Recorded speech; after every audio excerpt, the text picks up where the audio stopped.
Good afternoon. My name is Johnny Payne. I'm the events coordinator here at St. Anthony Catholic Church. As you well know, it has been our tradition here at St. Anthony's to celebrate Black history 365 days a year. But today, we're going to stop and pay homage to one of our great African American leaders, John Robert Lewis.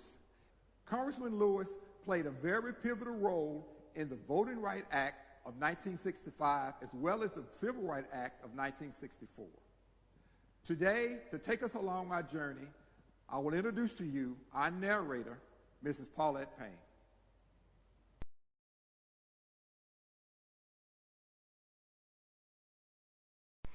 In celebration of Black History Month, we would like to recognize an individual who labored before us to ensure that freedom bells ring for all of us. We would like to recognize the late Congressman John Robert Lewis. John Lewis was an American politician, statesman, civil rights activist, and leader in the House of Representatives for the 5th Congressional District of Georgia from 1987 until his death in July of 2020. We recognize his perseverance, his sacrifice, and his willingness to put his life on the line for the freedom and equality of all people. John Robert Lewis was born on February 21st, 1940, to sharecroppers Willie May and Eddie Lewis near Troy, Alabama. He was the third of 10 children born to the couple. As a young child, John Lewis always wanted to be a preacher. At the age of 5, he would preach to his family's chickens on the farm. As a young boy, because of where he lived on a farm near Troy, Alabama, he had very little interaction with white people since his county was majority Black by a large percentage, and because his family were tenant farmers. At the age of 6, John Lewis had seen only 2 white people in his life. As he grew older, he began to take trips into Troy with his family, where he had experiences with racism and segregation, such as the public library for whites only. John Lewis was just 16 years old when he went to the library with his brothers and sisters and one cousin to get a library card. He was denied his card, and it wasn't until this denial that he became involved in the fight for racial justice in the Jim Crow South. Early on, he grew resentful, not only for the visible signs of Jim Crow, but also for the exploitative economic relationship between his family and the white landowners. John Lewis had family members who lived in the northern cities, and he learned from them that the northern schools, buses, and businesses were integrated. When he was 11 years old, he visited his uncle in Buffalo, New York, where he became aware of the contrast with Troy's segregation. In 1955, John Lewis first heard about Martin Luther King Jr. on the radio, and he closely followed King's bus boycott later that year. At age 15, John Lewis preached his first public sermon. At age 17, he met Rosa Parks, notable for her role in the Montgomery bus boycott, and at the age of 18, he met for the first time Martin Luther King Jr. John Lewis, now college-bound, wanted to attend college close to home at Troy University in Alabama. However, he was denied admission. Lewis immediately wrote a letter to Martin Luther King and informed him of his denial to Troy University. And as a result of this letter, he was invited to meet Martin Luther King. In 1958, John Lewis and Martin Luther King met and discussed the possibility of suing Troy University for discrimination. But he warned Lewis that in doing so, he would endanger his family in Troy. After discussing it with his parents, John Lewis decided to proceed with his education at a small, historically Black college in Tennessee. John Lewis attended the American Baptist Theological Seminary in Nashville, Tennessee. While there, he tried to form a campus chapter of the NAACP, but the school shot the idea down. Like many black colleges, American Baptist Theological Seminary relied on white funding and didn't want to risk getting involved in the movement. However, Lewis persisted, and one evening he heard the teachings of Reverend James Morris Lawson discuss the philosophy and tactics of nonviolence. And to Lewis, it felt like something he had been waiting for his whole life to hear. Reverend James Lawson was a Methodist preacher, an activist, and a professor who held workshops on nonviolence in the basement of Clark Memorial United Methodist Church in Nashville. There in the church basement, Reverend Lawson mentored a group of black college students. Together, they formed the Nashville Student Movement, where the students from Fisk University, American Baptist, and other colleges debated the principles of nonviolence. Under the tutelage of Reverend James Lawson, John Lewis learned the principles of Gandhi's philosophy of nonviolent protest. John Lewis went on to complete his education and became an ordained Baptist preacher. He earned a bachelor's degree in religion and philosophy from Fisk University.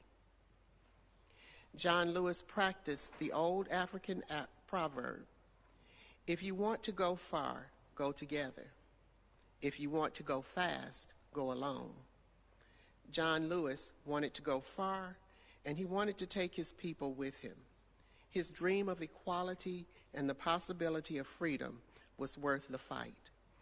We all know that freedom isn't free. A price has always been paid, and sacrifices made for liberty. Tonight, we watch an interpretive dance and listen to the song "Stand" from the motion picture Harriet. The song speaks of the possibility of what could happen if we all stand up and work together. This song wakes up in us a resilient race of people to continue the quest to endure and achieve equality for all God's people. The song is an anthem of hope, courage, and change to come. Whether it happens now or later, freedom is calling. Ladies and gentlemen, we present "Stand" by interpretive dancer Miss Wantoya Lane.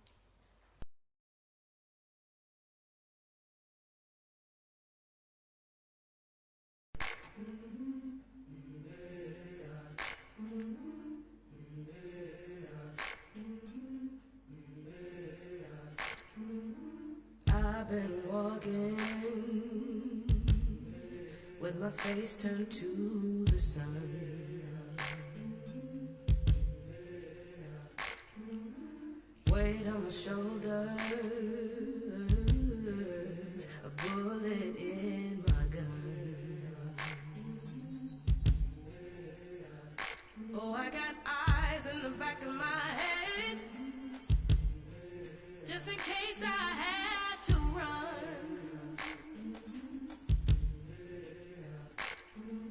I do what I can when I can, while I can for my people.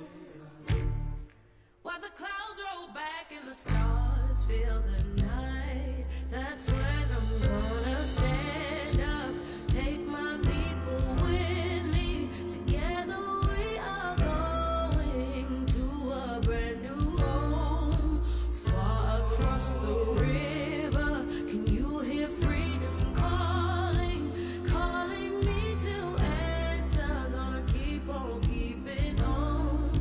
I can feel it in my bones.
SNCC, Student Nonviolent Coordinating Committee.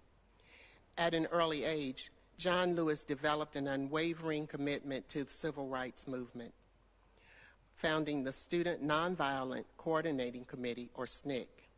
He served as field secretary from 1960 until 1963 and organized sit-ins at the segregated lunch counters, bus boycotts, and other nonviolent demonstrations. On February 27, 1960, John Robert Lewis was arrested at the McClellan's Variety Store in Nashville, Tennessee. On that day, hundreds of black college students began sit-ins at Nashville's downtown drugstores that offered lunch counter services. The students were trained in nonviolent protest and subjected themselves to being spit upon, kicked by whites, who would then light cigarettes and extinguish them on the backs of black students. Still, the black students who sat at the counters did not retaliate because they had been trained in nonviolent resistance. In one particular incident, the black students remained silent just as they had at the last sit-in a week before. This sit-in, however, was different.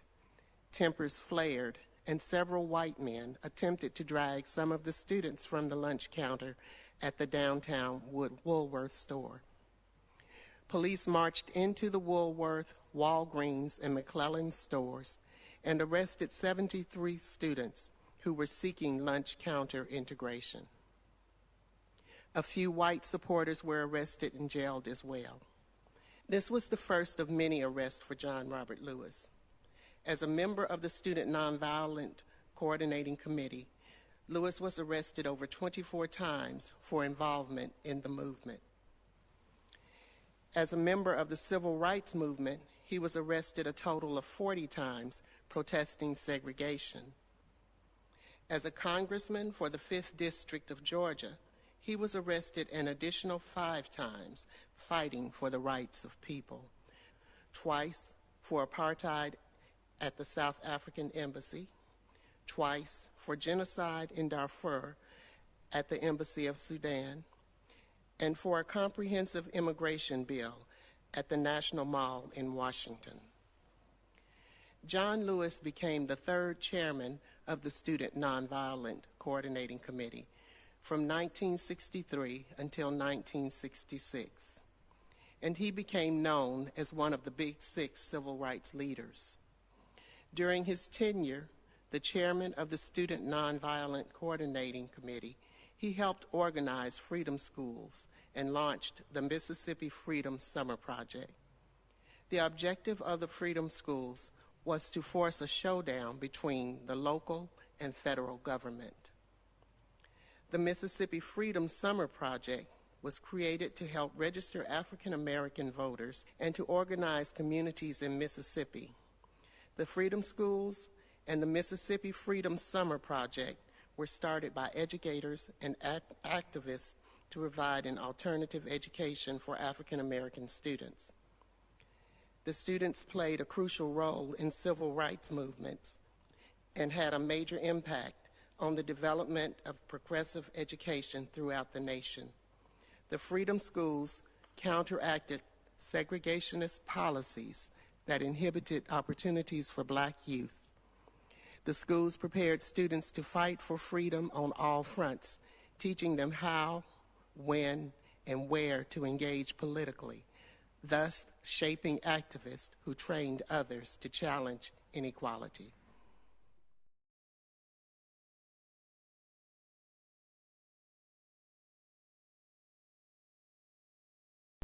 The Freedom Riders movement began in 1961 after the Congress of Racial Equality, known as CORE, attempted to draw attention to racial segregation in public transportation in southern cities and states.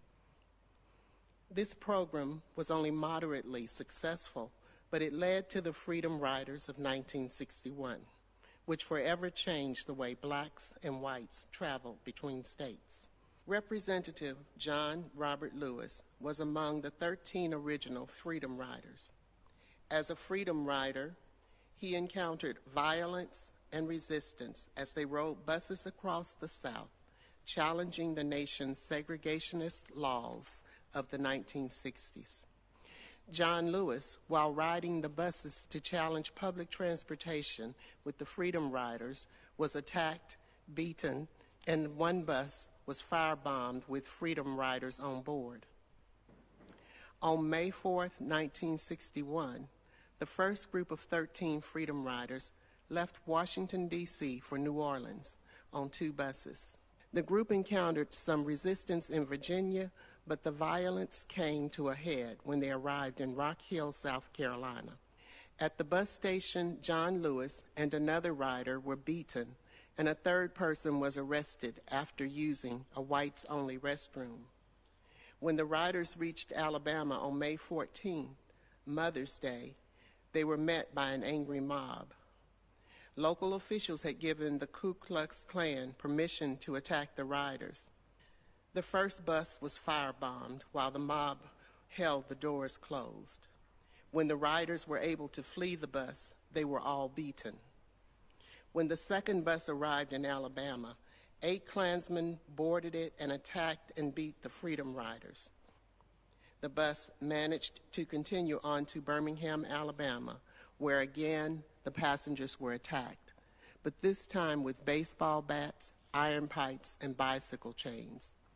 John Lewis and others were attacked by a mob of white people, and he was left unconscious in a pool of his own blood outside the Greyhound bus terminal.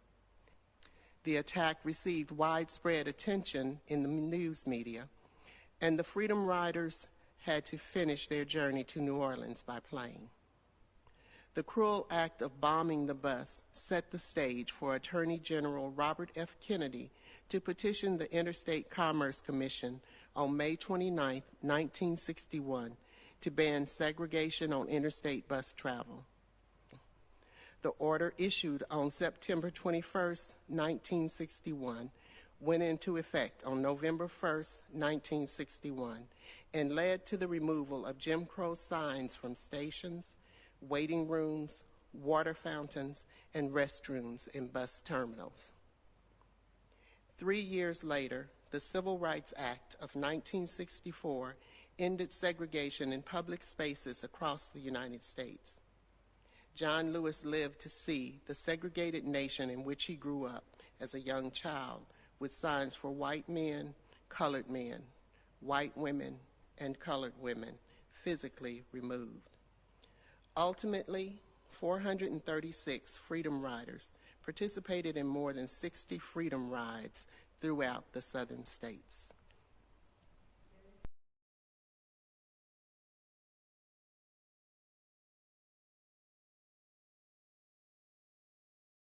Many recall the historic March on Washington in 1963, in which over 250,000 people, blacks, whites, Jews, rich and poor people of multiple backgrounds, participated in the largest, most remembered civil rights demonstration in the United States.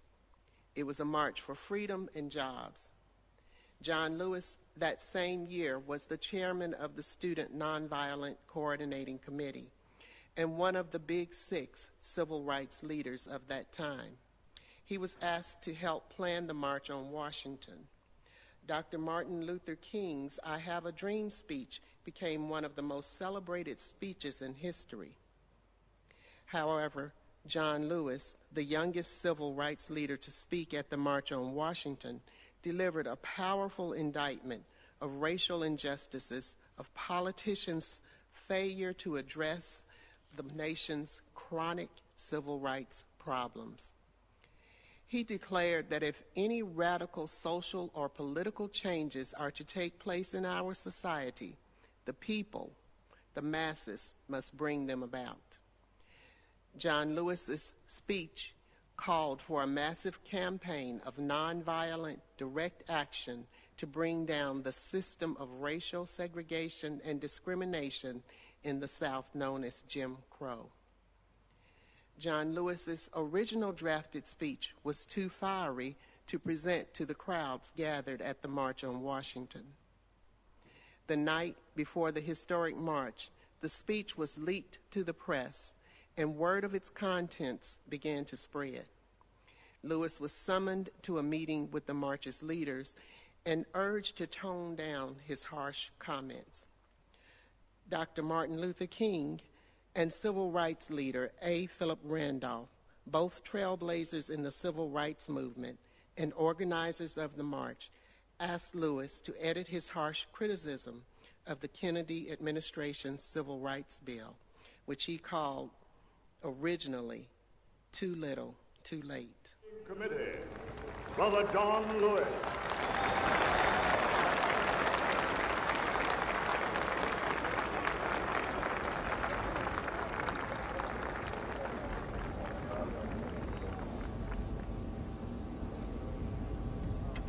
We march today for jobs and freedom, but we have nothing to be proud of, for hundreds and thousands of our brothers are not here, for they're receiving starvation wages or no wages at all.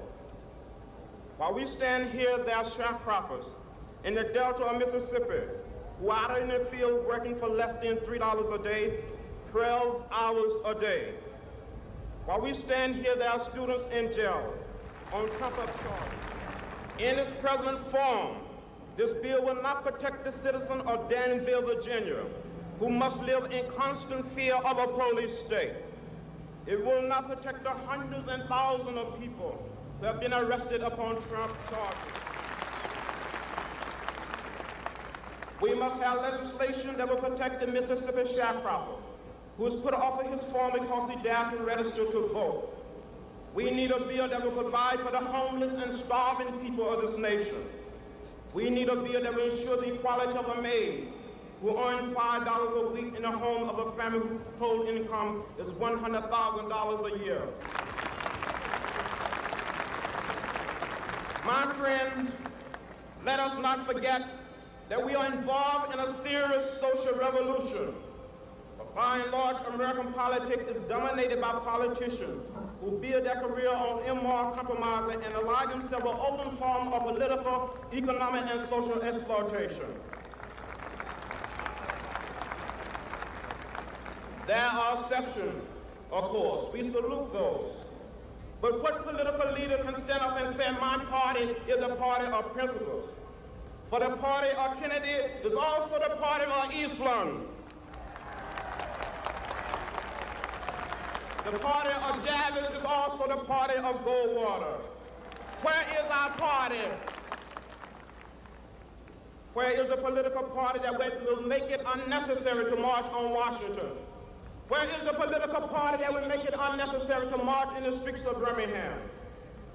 Where is the political party that will protect the citizen of Albany, Georgia? Do you know that in Albany, Georgia, 9 of our leaders have been indicted, not by the Dixiecrats, but by the federal government for peaceful protest? But what did the federal government do when Albany Deputy Sheriff beat Attorney C.B. King and left him half dead? What did the federal government do when local police officials kicked and assaulted the pregnant wife of Slater King and she lost her baby? Those who have said be patient and wait, we must say that we cannot be patient. We do not want our freedom gradually, but we want to be free now.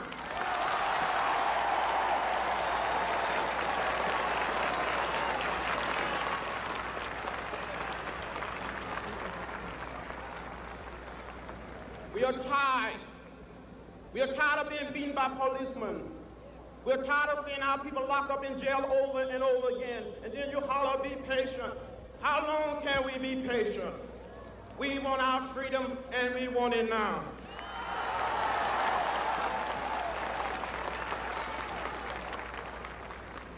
We do not want to go to jail, but we will go to jail if this is the price we must pay for love, brotherhood, and true peace. I appeal to all of you to get in this great revolution that is sweeping this nation.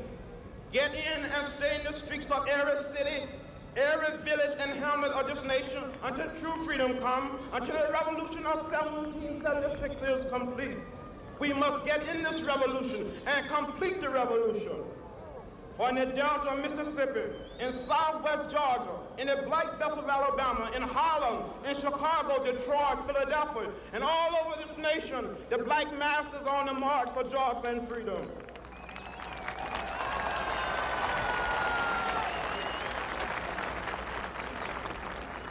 They're talking about slow down and stop. We will not stop.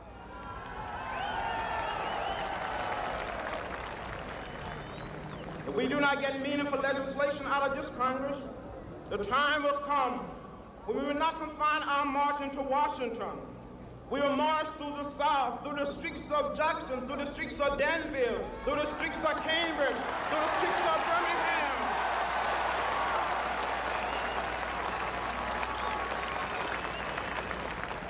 But we will march with the spirit of love and with the spirit of dignity that we have shown here today. By the forces of our demand, our determination, and our numbers, we shall splinter the segregated South into 1,000 pieces and put them together in the image of God and democracy. We must say, wake up, America, wake up, for we cannot stop, and we will not and cannot be patient.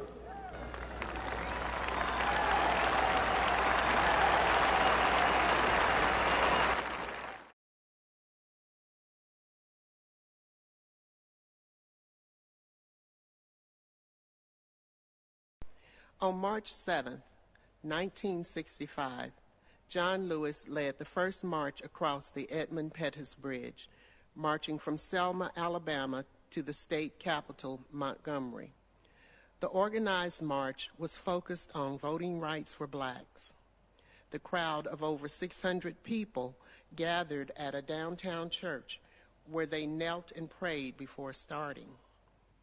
After praying, through the streets of Selma, they walked 2 by 2, where they marched undisturbed.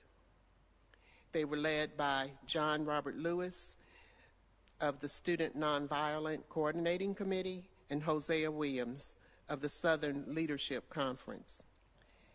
As the marchers were leaving Selma and began to cross the steel arch, and upon reaching the crest of the bridge, they could see the name of the Confederate general and Grand Dragon of the Ku Klux Klan, Edmund Pettus. But they also saw over 150 state troopers, sheriffs, sheriff's deputies, and possemen staring at them, and who eventually ordered them to disperse. There were also crowds of whites carrying Confederate flags, hoping to see some type of confrontation, which eventually they did see. After a 2-minute warning was announced, the troopers advanced on the marchers and assaulted them, knocking them down, hitting them with billy clubs, whips, and tear gas. The marchers were screaming while the spectators were cheering. The protesters were chased back across the bridge by policemen riding horses. John Robert Lewis suffered a skull fracture as a result of the beating, and he thought he was going to die. Over 58 marchers were treated at the local hospital for injuries as a result of the brutal attacks. Television cameras captured the entire occurrence, turning the local protest into a national civil rights event. The film of this incident was eventually shown to the American public on ABC that same night, which enraged many and gave the event the title Bloody Sunday. A week later, President Lyndon B. Johnson spoke before a joint session of Congress and said, "What happened in Selma is part of a far larger movement which reaches into every section and state in America. It is the effort of American Negroes to secure for themselves the full blessings of American life. Their cause must be our cause, too." The events in Selma galvanized public opinion and mobilized Congress to pass the Voting Rights Act, which President Johnson signed into law on August 6, 1965. This was another victory in the civil rights movement that pushed to have America's promise of equality, opportunity, and justice also apply to its black citizens. John Lewis lived to see his mother and father cast their first votes. Determined to cross that bridge from Selma to Montgomery, the marchers tried a second time on March 9, 1965. This protest was named Turnaround Tuesday. Martin Luther King led the marchers across the bridge to the end of the county line at the crest of the bridge. There, the police and troopers were waiting. They stepped aside to allow the marchers to pass, but Martin Luther King Jr. led the marchers back to the church in Selma. He was seeking protection from the federal court for the marchers. The governor of Alabama, George Wallace, refused to protect the marchers. The third attempt to cross the bridge was on March 21st, but the marchers this time were protected by 1,900 members of the Alabama National Guard under federal command. The marchers reached the Alabama State Capitol on March 25th, with thousands having joined the campaign. Over 25,000 people entered the capital city that day. Ladies and gentlemen, from the motion picture Selma, Miss Shayla Goldsmith singing Glory.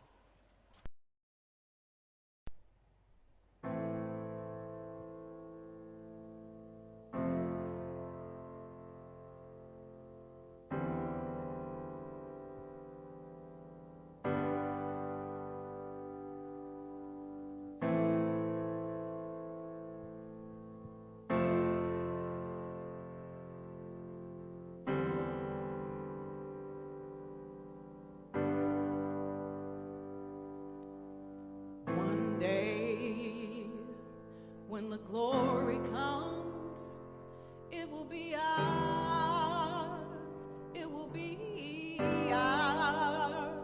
Oh, one day, when the war is won, we will be sure,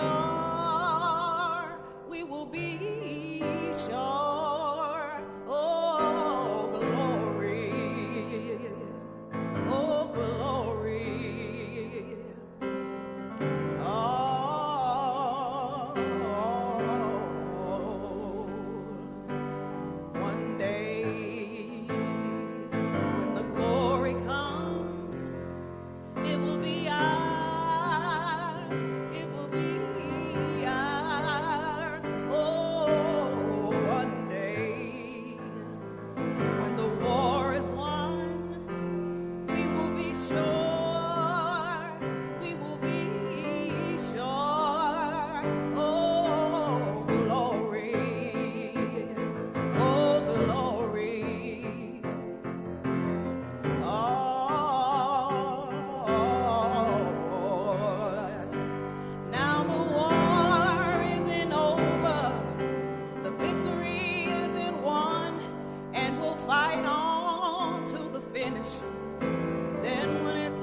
The Presidential Medal of Freedom is the nation's highest civilian honor. On February 15, 2011, This award was presented to Lewis by President Barack Obama. John Lewis reflected on his life of protesting during the civil rights movement of the 1960s. He said, "I have been beaten on the bridge. I thought I was so dead. I thought I was going to die. I believe it was the grace of God and praying witnesses that helped save me. So today I feel more than lucky, more than blessed to see the changes occurring, to live to see a young man, a young friend like Barack Obama become President of the United States. It was worth the pain."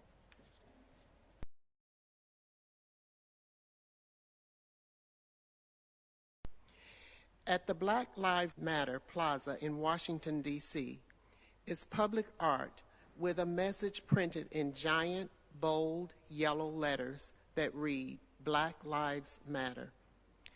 With those words under his feet, John Lewis stood proud and realized that this generation would fight the good fight and get into good trouble. Although suffering with stage 4 pancreatic cancer, he wanted to let the young people know that he was in the fight with them and to never give up. He asked the youth to give until you cannot give anymore. He was so inspired by the black youth of today and others who peacefully protested against police violence. It was so moving and gratifying to see people from all over America and the world saying through their actions, "I can do something, I can say something." And they said something by marching and by speaking up and speaking out. The 2020 death of George Floyd reignited an equal justice movement whose spark can be traced back to John Lewis's attempt in the 1960s to fight injustices for freedom and equality. John Lewis saw himself in the Black Lives Matter movement as he reminisced of lunch counter sit-ins and freedom rides throughout the South. John Lewis let the protesters know that they have the right to organize the unorganized. They have the right to protest in a peaceful, orderly, and nonviolent fashion.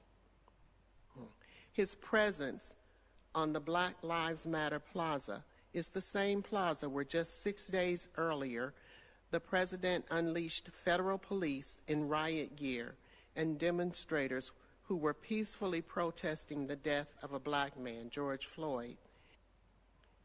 Lewis told the crowd, "You only pass this way once. You gotta give it all you can." John Lewis, always hopeful, remarked again saying, "You must be able and prepared to give until you cannot give anymore. We must use our time and our space on this little planet that we call Earth to make a lasting contribution, to leave it a little better than we found it. And now that need is greater than ever before."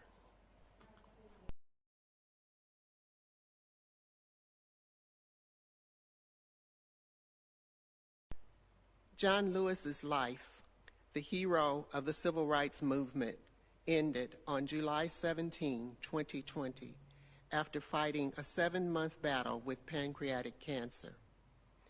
While informing his colleagues in the House of Representatives in December 2019 of his illness, he vowed that he would return to work as soon as possible because he was going to do as he had always done, and that was to fight and to keep fighting because he still had many bridges to cross. He was known as the conscience of the Congress. He was 80 years old. John Lewis never made it back to the halls of Congress. He had succumbed to the dreadful disease of pancreatic cancer on July 17, 2020. The world had lost a legend. The last of the big 6 civil rights legends was gone. The city of Atlanta lost one of the civil rights' most fearless leaders. and the Congressional Black Caucus had lost their longest-serving member. Just 2 days before his passing, he wrote an essay that he wanted to be published on the day of his funeral. It reads as follows.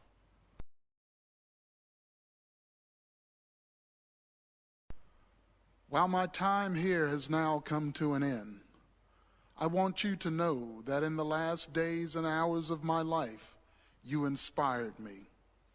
You filled me with hope about the next chapter of the great American story when you use your power to make a difference in our society. Millions of people, motivated simply by human compassion, laid down the burdens of division.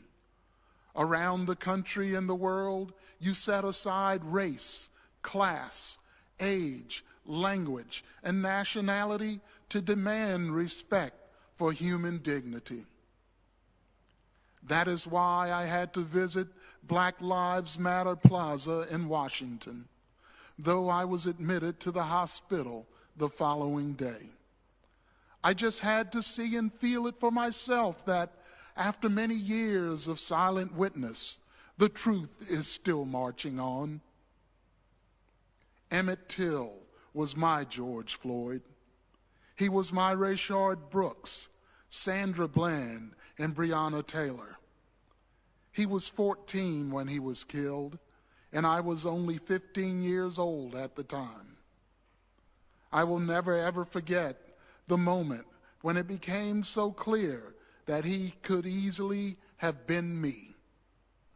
And those days, fear constrained us like an imaginary prison, and troubling thoughts of potential brutality committed for no understandable reason were the bars. Though I was surrounded by two loving parents, plenty of brothers, sisters, and cousins, their love could not protect me from the unholy oppression waiting just outside that family circle. Unchecked, unrestrained violence and government-sanctioned terror had the power to turn a simple stroll to the store for some Skittles or an innocent morning jog down a lonesome country road into a nightmare. If we are to survive as one unified nation, we must discover what so readily takes root in our hearts that could rob Mother Emanuel Church in South Carolina of her brightest and best, shoot unwitting concert goers in Las Vegas, and choke to death the hopes and dreams of a gifted violinist like Elijah McClain. Like so many young people today, I was searching for a way out, or some might say a way in. And then I heard the voice of Dr. Martin Luther King Jr. on an old radio. He was talking about the philosophy and discipline of nonviolence. He said we are all complicit when we tolerate injustice. He said it is not enough to say it will get better by and by. He said each of us has a moral obligation to stand up, and speak out. When you see something that is not right, you must say something. You must do something. Democracy is not a state. It is an act, and each generation must do its part to help build what we call the beloved community, a nation and world society at peace with itself. Ordinary people with extraordinary vision can redeem the soul of America by getting in what I call good trouble, necessary trouble. Voting and participating in the democratic process are the key. The vote is the most powerful, nonviolent change agent you have in a democratic society. You must use it because it is not guaranteed.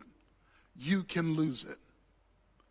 You must also study and learn the lessons of history because humanity has been involved in this soul-wrenching existential struggle for a very long time. People on every continent have stood in your shoes through decades and centuries before you. The truth does not change, and that is why the answers worked out long ago can help you find solutions to the challenges of our time. Continue to build union between movements stretching across the globe, because we must put away our willingness to profit from the exploitation of others. Though I may not be here with you, I urge you to answer the highest calling of your heart and stand up for what you truly believe. In my life, I have done all I can to demonstrate that the way of peace, the way of love and nonviolence is the more excellent way. Now it is your turn to let freedom ring. When historians pick up their pens to write the story of the 21st century, let them say it was your generation who laid down the heavy burdens of hate at last, and that peace finally triumphed over violence, aggression, and war. So I say to you, walk with the wind, brothers and sisters, and let the spirit of peace and the power of everlasting love be your guide. We know that Congressman John Lewis is truly free now, and he has left a legacy that we just don't have enough time to cover. There is so much more we could discuss about him and his fight for freedom, equality, and justice. Times have changed, but they haven't changed enough. Consequently, his work during the 1960s must continue today. It is unfortunate that in the 21st century, race relations continue to be a point of contention. But John Lewis died believing the next generation will triumph over what keeps us from loving one another and seeing each other as equals. We end tonight's program with a song, with great thanks to John Lewis, with happiness knowing that he is truly free.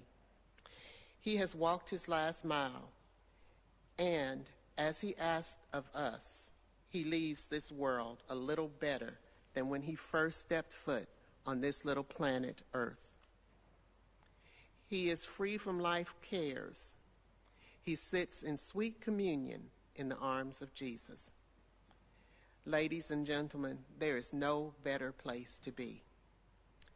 Singing in the arms of Jesus, Miss Shayla Goldsmith, and interpretive dancer, Miss Wantoya Lane.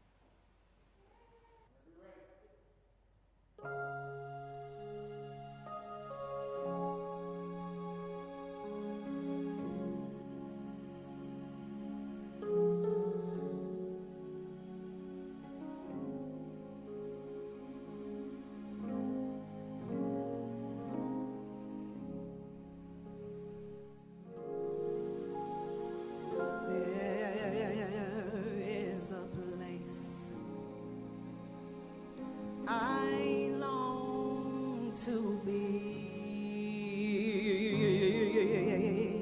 in my Savior's embrace, where I am free from life's cares. There's a rest and a sweet communion.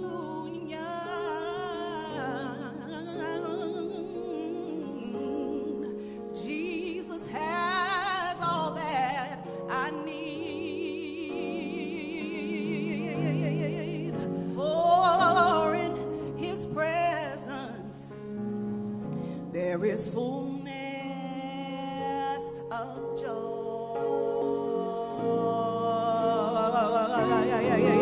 at his right hand, are pleasures forevermore.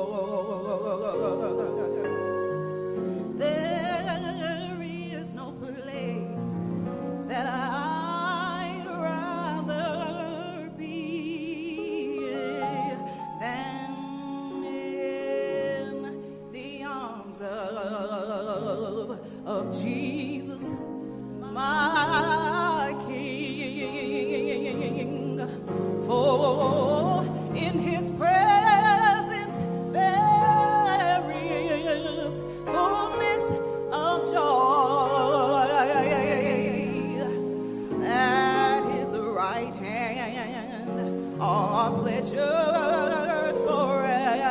forevermore. There is no place that I'd rather be than in the arms of Jesus, my King. Oh yes, I'm free. Thank God I'm free from every care. There's a rest and sweet communion. Jesus, He is all I need. For in His presence there is fullness of joy. At His right hand there are pleasures forevermore. There is no place I'd rather be than in the arms of Jesus. I'm safe. When the storms of life are raging and the tempest falls on me, I'm safe in His arms. Oh, I'm so glad tonight that I've got a hiding place where hate can't find me, where the storms of life can't get me. I'm safe. In His arms I find joy, I find rest. By His right hand there are pleasures forevermore. I'm so safe. Hey, I'm so glad when injustices of life face me, He's beside me. I'm so safe. My deliverance, my joy, my healing, everything that I need, I found it in the arms.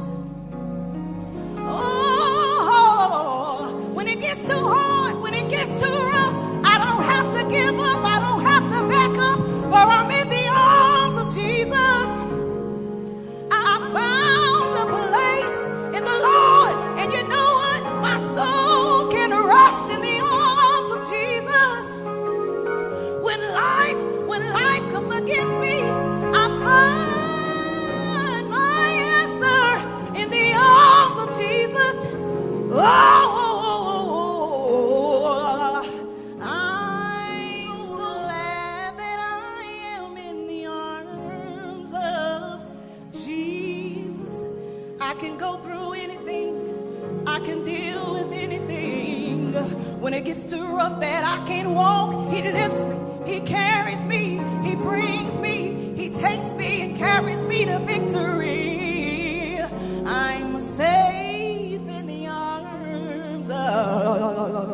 the arms of Jesus, my King.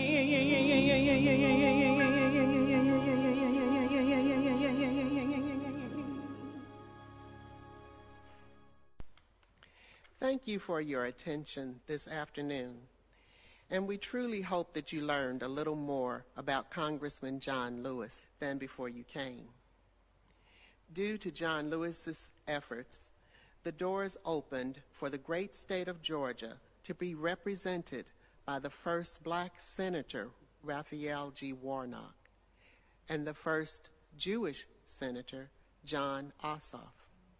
John Lewis was about opening doors for all men and making sure that Washington represents all people of all races and all religions.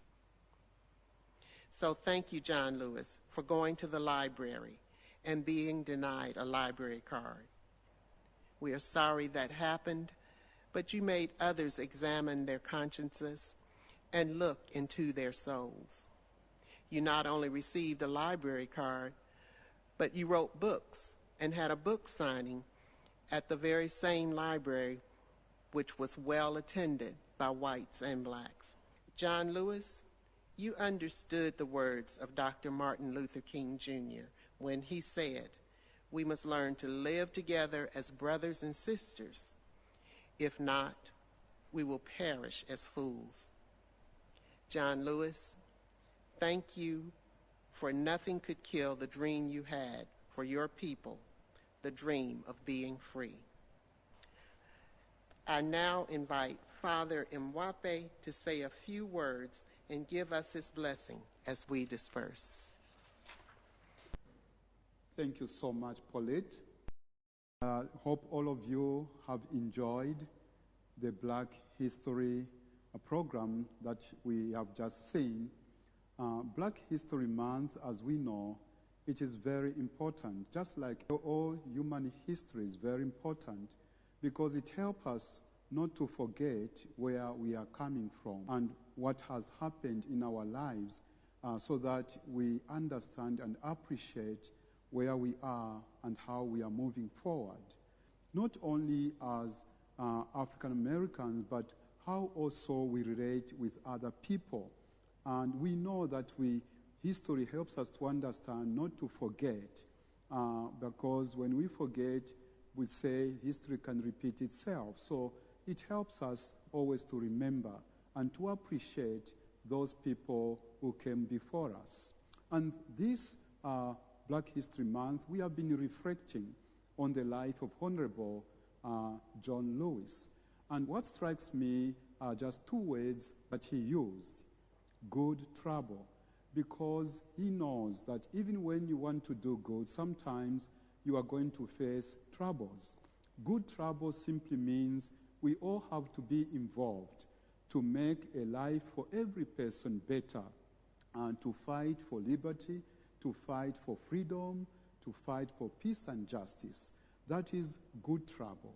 Why did he call it good trouble? Because even when he was fighting for this, he suffered because some people, they don't want to hear the truth.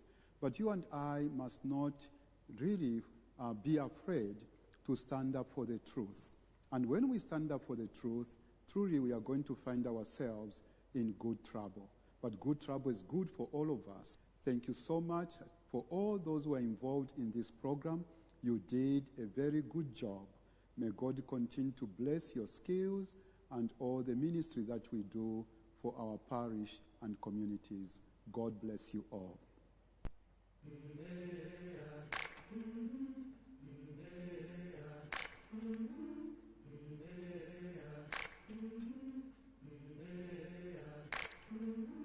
I've been walking with my face turned to the sun.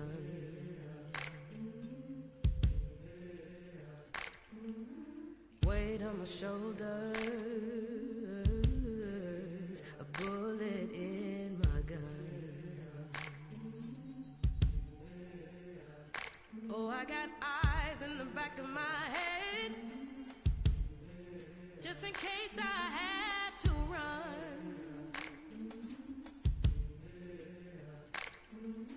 I do what I can when I can, while I can for my people.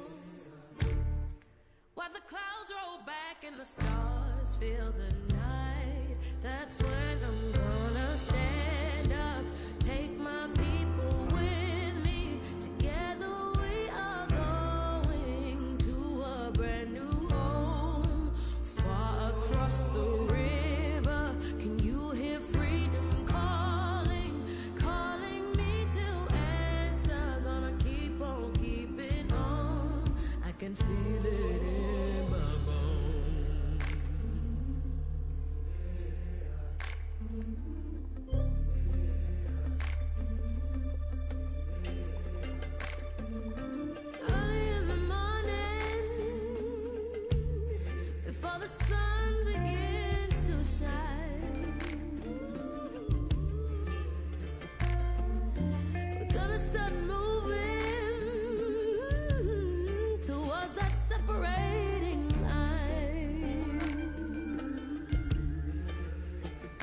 I'm waiting.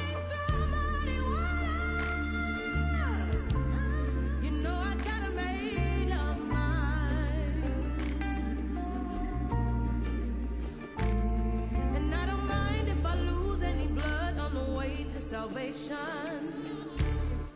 And I fight with the strength that I got until I die.